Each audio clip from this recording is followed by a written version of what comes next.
Teacher Technology, and today I want to walk through the setup of a Zoom meeting for our online learning and instruction. This should be pretty brief, but there are a lot of resources online that you can find if this is something you're wanting to spend a little bit more time learning how to do. I'll just go over kind of the basics, and then anything past that we'll be glad to help direct you to some resources, or if you want to do some exploring on your own, you're of course welcome to do that as well. So the first thing that I'd like to do is go into Zoom. Now, I have talked about in a couple of other videos how to set up a Zoom meeting through Canvas. If that is something that you'd like to do, which does make it easy and very available to your students, you could refer back to one of my other videos. I have two that discuss how to do this. The first being how to screen share your iOS device in Zoom, and the second being how to share your smartboard screen in Zoom. So if you refer to those videos, you'll see how to set up a Zoom conference or webinar in Canvas, so that should help with that. But let's just say that I just want to do a Zoom webinar. All right, so this is the main screen here. What you'll see, you can set up a new meeting, and there's a drop down. Start with video, use a personal meeting ID. You also have join if you're joining up with one later. This might be something you have to instruct your students on how to do if they haven't worked with Zoom before, but by this point, who hasn't? You can also schedule a meeting. We'll go to that one in a moment, and then share screen. So I can share my computer sound, or I can share a screen that is visible on my desktop. So first thing I want to do though is go to the settings icon, because there we can look at some defaults before we even begin our lesson. One of the things that I leave is to go to video. Hello, there I am. I always turn off my video when joining a meeting. It's just a little safeguard that I put in place. So when I'm joining a already ongoing webinar or meeting, or even one that's scheduled out, I always keep my camera off when I first join it, and that is found within the settings in the video. You can also click to hide non-video participants. So if you are working with your students and several of them will not be using a camera, this will help free up some real estate on your screen. So that is a good option to have as well. And then spotlight my video when speaking if you're a teacher. I feel like that's something that's nice to have in place. I keep mine off because usually I'm just a participant. I'm not leading the Zoom meetings, but if you are, I think that that's a good feature to have turned on. I also want to go to audio, and in audio, we'll see what audio you're currently using, but I also mute my microphone when I'm joining a meeting. Again, that's a little safeguard that I have in place. If you're doing this with your students, you might want to do that as well. I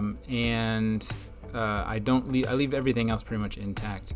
And then virtual backgrounds, if you're wanting to know how to do that, this is where it is. One quick note about this, as the pandemic has kind of been ongoing, one of the things I found a lot of people say is that we should not be afraid to let students use virtual backgrounds. Yes, there's always the chance that they could post something that might not be deemed appropriate, but you can handle that as the teacher.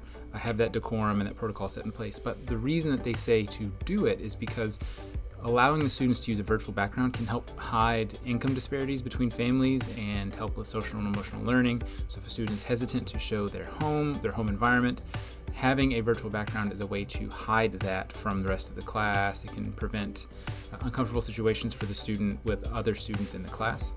So my personal recommendation, which whatever that's worth, I am all for virtual backgrounds. Have a contest so you can have the most innovative and creative virtual background when you're having your meetings with your students. I think that would be really great. And something else that I keep on as a default is my recording. So I try to record as long as space is available on my computer. I try to record my Zoom meetings, and the reason for that is I always have something I can refer back to later. I have it optimized for a third-party video editor. That's not something you have to have, but it does allow me to come back to this Zoom at a later date and see, oh, this is what we were discussing, this is what we were talking about. And again, with Canvas, you can post that video file into Canvas, and now it's available to your students all the time.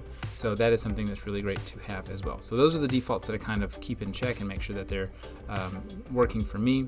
Now we're going to jump into a Zoom and look at some options and some different things that are there. So I will first let's look at schedule.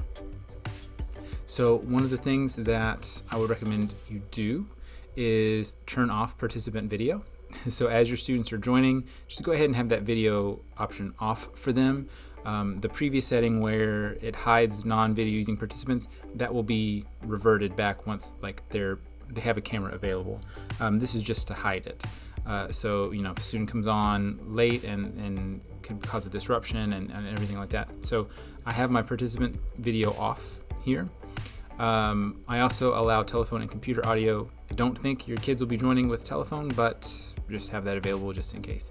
And so that's just what I keep here for my scheduled Zoom meetings. Let's go ahead and start a new meeting. And we'll go over some of these options. So the first one, you see, threw up all these little things. So there's me. Hello. Let me scoot back a little bit. All right, so I want to walk through some of these down here, these options. So of course we have mute and unmute, which is right here. We have video, where you can show and hide your video. We have security. This is where you can lock the meeting to not allow more people to come in. When all of this stuff started happening, we had, I think they call it Zoom bombings, which means that the students would find unprotected Zoom meetings and join them and cause mischief and disruption. So you can lock the meeting to keep people out, but if it's a scheduled meeting, those people cannot get in. So my recommendation is to have a password that is shared in Canvas for a Zoom meeting that you have scheduled. You can also see your participants, so anyone that has joined your Zoom, you can see them there. Chat, so if you want to communicate with your students, you see it set to everyone. Now the students will automatically see this. They will get a little blip down there in the chat that says someone is talking.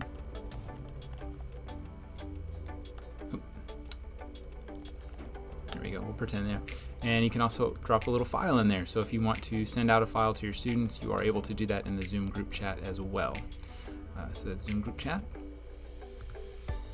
Okay, and continuing on down our little list here, we have screen share. So this is great for, let me show you just some different options. So I can have a whiteboard where the students I can draw on there. So here's my whiteboard, and there we go, la la la la la la. So that's pretty cool. All right, let's stop the share. And another option is to have my iOS device. I can share that as I walk through in another video. I mentioned in the video that AirPlay is available for Windows machines and Mac, but via cable is only available on Mac. So that's something to be aware of there. Share computer sounds, optimize screen share for video clip. That's not something that you have to have in place. That'll be okay. You also have record. So I keep my record function running at the end of my Zoom meetings. And so once this closes out, you'll see a little dialog pop up that says we're converting to MP4, and then I have it. You also have breakout rooms. So if you're wanting students to work collaboratively with other students, you can set up a breakout room and have them automatically join those breakout rooms. And lastly, you have reactions. Now this is great because I've seen this used for icebreakers. So someone suggested playing that Box of Lies game that we see Jimmy Fallon do on his late night show. So one student goes and gets a random object and puts it in a box, and then they have to try and describe that object using a combination of lies and the truth to the rest of the class, and then the students react with emojis to signal whether they believe it or not. So that's an icebreaker option that you can use to get your students involved. Another option I've seen for icebreakers would be charades, where the student that is acting things out is muted and everyone else is trying to guess what that is, or you can mute everyone and then have one person at a time guess. That's up to you. But those are some options to kind of get students engaged before the learning actually takes place on the Zoom meeting or webinar. All right, we don't have to worry about custom live streaming services because that will do it, but that is a very simple basic walkthrough of what Zoom can do with a couple additional things that I threw in just to kind of help keep your students engaged and wanting to learn. If you have any questions about this, feel free to reach out to any of your technologists. We'll be happy to help in any way we can, and you can expect these trainings to continue as far as these little quick learning sessions throughout the school year as we figure out what the new normal is. So with that, I will take off. Again, I'm Justin, the Title I Instructional Technologist, but I will see you in the next one.